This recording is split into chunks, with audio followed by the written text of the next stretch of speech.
Welcome to the Numinous Eye. I'm so glad you're here.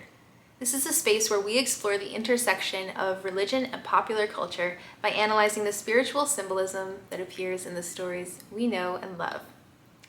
If you're new here, hello and welcome. I'm Samantha. I'm a scholar of comparative religions and English literature. And I'm here to discuss the fascinating world of spiritual philosophy and the many ways it manifests in art, from literature and film to music and television.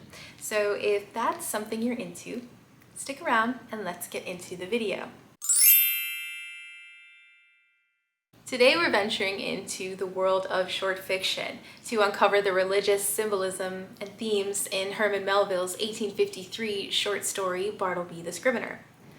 Often interpreted as a critique of modern capitalism, the story surrounds a hardworking lawyer who is utterly perplexed by his employees' lack of work ethic. In a manner consistent with passive resistance, the character Bartleby refuses to take on extra work by continuously repeating the phrase, "I would prefer not to."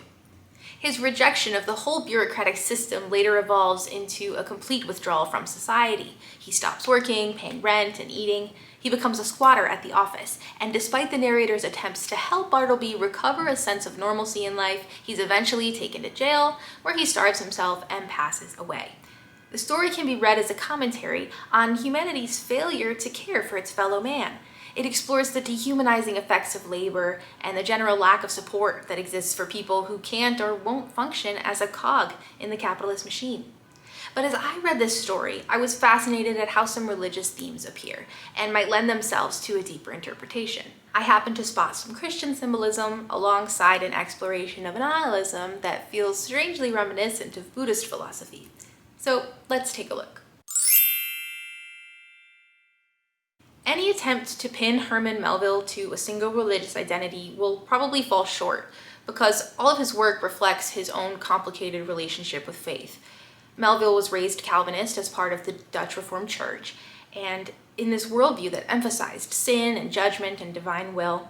Yet by the time he wrote Bartleby the Scrivener, his writing had already begun to resist orthodoxy.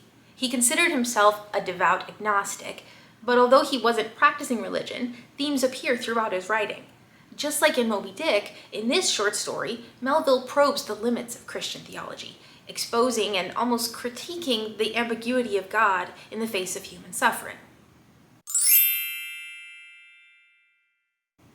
There's quite a lot of biblical symbolism playing out in this story. Bartleby himself takes on some Christ-like qualities. His passive suffering, quiet endurance, and eventual death by starvation evoke the image of a martyr. The narrator, on the other hand, experiences a moral and possibly spiritual dilemma. Even though Bartleby's behavior is confusing and perplexing to him and even bothers him to some extent, he feels compelled to help the man, and so he turns to some familiar scripture for inspiration. We see this at one point when he's fed up with Bartleby, so he recalls the divine injunction, "A new commandment give I unto you, that ye love one another."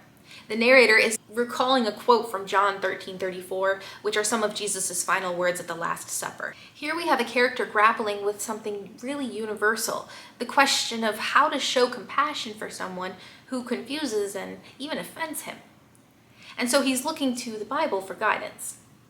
Now there's a chance that Melville is trying to sprinkle some criticism in there about religious hypocrisy, because even though the narrator is repeating the words, his actions don't necessarily align with the scripture, and that was maybe a big reason why Melville was skeptical of religion as a whole. He continues to toy with questions of doubt later when the narrator is speaking with the office landlord and he pretends that he doesn't even know that rascal Bartleby.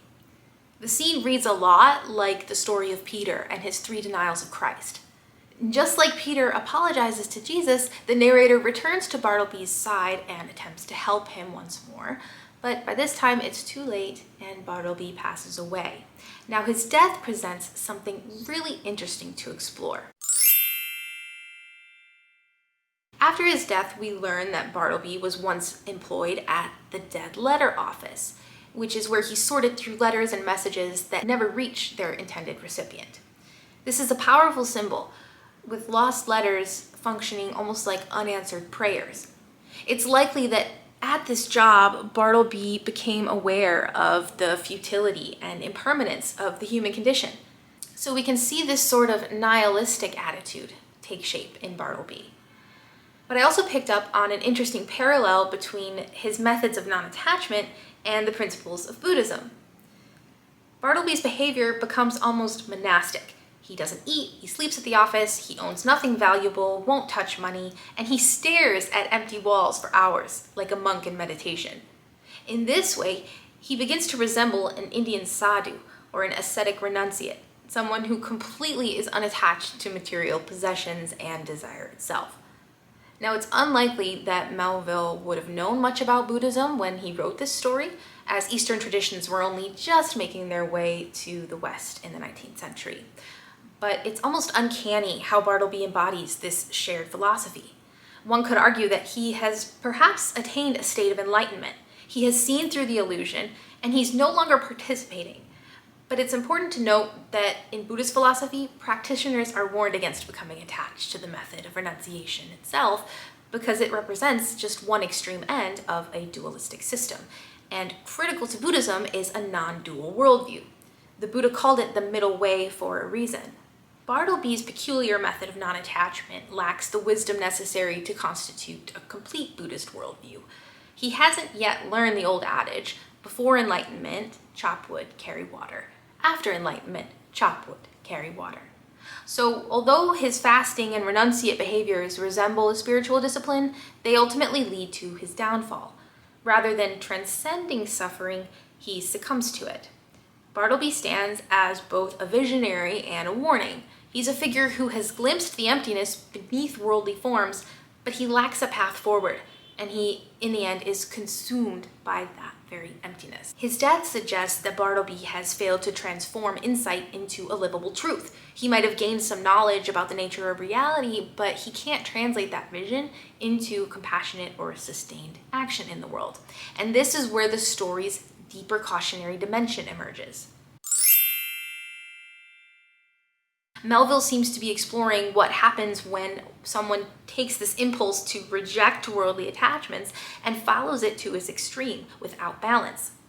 In contrast, the narrator serves as a character who engages in a healthy way with the world. And while the story doesn't necessarily endorse conformity, it does suggest that some degree of participation or some willingness to be in the world is what makes life meaningful, or is necessary for life to be meaningful. In this way, the short story becomes a meditation on spiritual imbalance. It doesn't really affirm traditional Christianity, nor does it fully embrace Buddhist teachings, but it explores that in-between space and questions of existential doubt that ultimately all religions are seeking to understand. So what do you think of this story? In what ways is its message still relevant to our modern world? And do you feel compelled to reject the world like Bartleby, or to find some way to remain awake and compassionate within it? You can let me know in the comments. I would love to know what you think. This is precisely the kind of work we like to do here on the Numinous Eye. So if you enjoyed this video, stick around as we continue to explore the spiritual philosophy hidden in plain sight. Until next time, keep those eyes open.